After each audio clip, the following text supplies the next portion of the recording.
Hello అండి, welcome to Vinny's and USA vlogs. ఈరోజు egg tikka masala preparation చూద్దాము. చాలా టేస్టీగా ఉంటుందండి.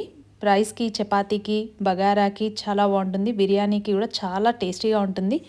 బాయిల్ చేసిన ఎగ్స్ తీసుకొని ఇలా రౌండ్గా ముక్కలు చేసి పెట్టుకోవాలండి. తర్వాత ఒక ప్యాన్ తీసుకొని అందులో 2 టేబుల్ స్పూన్ ఆయిల్ వేసుకోవాలి. ఇందులో 1 టేబుల్ స్పూన్ జీలకర్ర వేసుకోవాలి. ఇందులో హోల్ గరం మసాలా వేసేసుకొని ఒక బిర్యానీ ఆకు వేసుకోవాలి. సన్నగా తరిగిన ఆనియన్స్ ముక్కల్ని వేసుకోవాలి. నేను ఒక 2 మీడియం సైజ్ ఆనియన్స్ని తీసుకున్నాను. ఆనియన్ ముక్కలు అన్నింటినీ వేసుకోవాలి. అన్నిటినీ బాగా కలుపుకోవాలి. ఆనియన్స్ వేగే లోపల ఒక మిక్సీ జార్ తీసుకొని అందులో టమాటో ముక్కల్ని వేసుకోవాలి.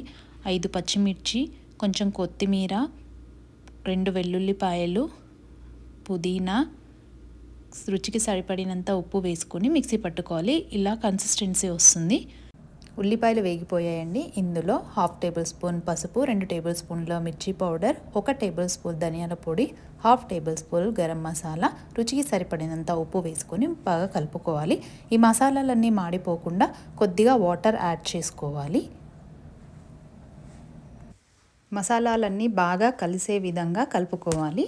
ఇప్పుడు ఇందులో మిక్సీకి పట్టిన మిశ్రమాన్ని యాడ్ చేసుకొని కలిపేసుకోవాలి. ఇందులో ఒక 2 టేబుల్ స్పూన్ల పెరుగు తీసుకొని బాగా గిల్ల కొట్టుకొని అది కూడా దీంట్లో యాడ్ చేసేసుకోవాలి. తర్వాత అన్ని మసాలాలు, పెరుగు అన్నీ బాగా కలిసేట్టు కలుపుకోవాలి. కలుపుకున్న తర్వాత 5 మినిట్స్ ఉడకనివ్వండి. ఇలా ఆయిల్ పైకి వచ్చేసింది. తర్వాత ఇందులో కొద్దిగా వాటర్ యాడ్ చేసుకోవాలి. మన కన్సిస్టెన్సీని బట్టి వాటర్ యాడ్ చేసుకొని మరొక 5 మినిట్స్ వరకు ఉడికించుకోండి. తర్వాత ఇలా మొత్తం ఆయిల్ అంతా పైకి వచ్చేస్తుంది. ఇందులో కట్ చేసుకున్న ఎగ్ పీసెస్ని యాడ్ చేసుకోవాలి. నెమ్మదిగా కలుపుకోవాలి. ఫ్లేమ్ని సిమ్లో పెట్టుకోవాలి. ఆయిల్ అంతా బయటకు వచ్చేస్తుంది. సో ఇప్పుడు మసాలాలు, ఎగ్ అన్నీ ఉడికిపోయినట్టే.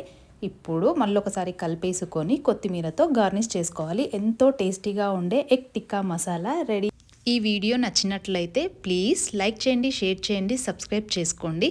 వ్యూవర్స్ చూస్తున్నారు బట్ సబ్స్క్రైబ్ చేయడం మర్చిపోతున్నారండి. ప్లీజ్ సబ్స్క్రైబ్ చేసుకోండి.